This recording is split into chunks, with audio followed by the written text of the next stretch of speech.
There has been another horrific incident at a garment factory in Bangladesh. An 8-story building collapsed today, killing at least 145 people and injuring Scene of horror hundreds of others. at a clothing This factory just that went up in months after a flames. fire Workers killed trapped more than inside. 100 people. The factory is in Now, the Bangladesh, owner but of the the Rana clothes they Plaza make are factory for complex in international Bangladesh companies. has Some been of those charged companies with American, murder. allegedly He's including collapsed Walmart. hard against ABC's chief investigative correspondent Brian Ross.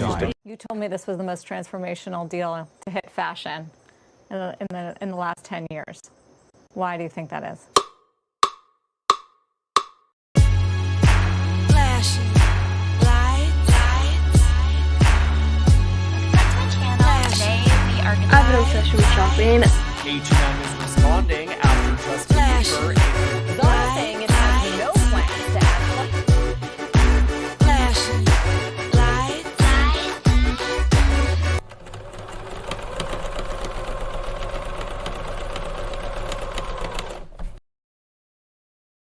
Fast fashion, defined by the Merriam-Webster Dictionary as an approach to the design, creation, and marketing of clothing fashions that emphasizes making fashion trends quickly and cheaply available to consumers, has been taking the world by storm over the last few decades. Since its roots in the 1990s, multiple fast fashion companies have become household names, such as H&M, Zara, and online newcomer Shein. These companies rely heavily on celebrity and influencer endorsements for advertising and brand recognition. However, their global dominance is not without controversy. According to the Fast Company article titled "More Recycling Can't Fix the Fundamental Flaws with Fast Fashion," authors Maxime Beda and Michael Shank remarked that the global carbon impact of the apparel industry is expected to increase 49% by 2030. Another, more politically charged controversy is highlighted by the Boston Globe article titled "Boston-based Temu is suing Shein," where author Aruni Soni mentions that Shein has been accused of sourcing materials like cotton from Western China's Xinjiang Uyghur Autonomous Region of China, where advocates and the US government say ethnic minorities are pressed into forced labor camps. Influenced by the wider fast fashion industry, our shopping habits have put more stress and pressure on manufacturers, especially ones based in developing countries with cheaper labor costs, to hit their production quotas.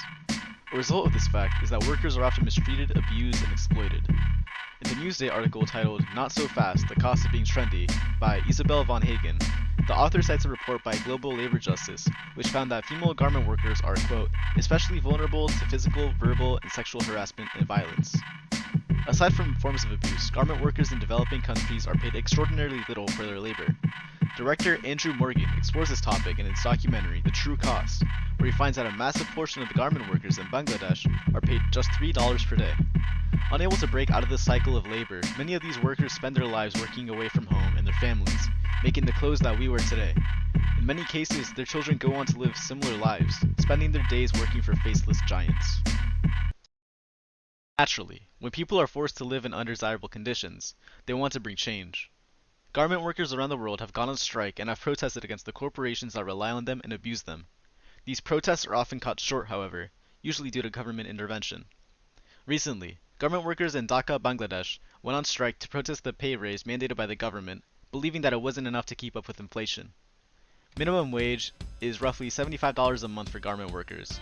The cost for rent outside of the slums is $82 a month. And the garment industry accounts for around 16% of the country's GDP. On November 2nd, the police began to use tear gas, rubber bullets, and stun grenades to disperse strikers and protesters. As of November 12th, 4 people died as a result of the protests and the dispersal attempts.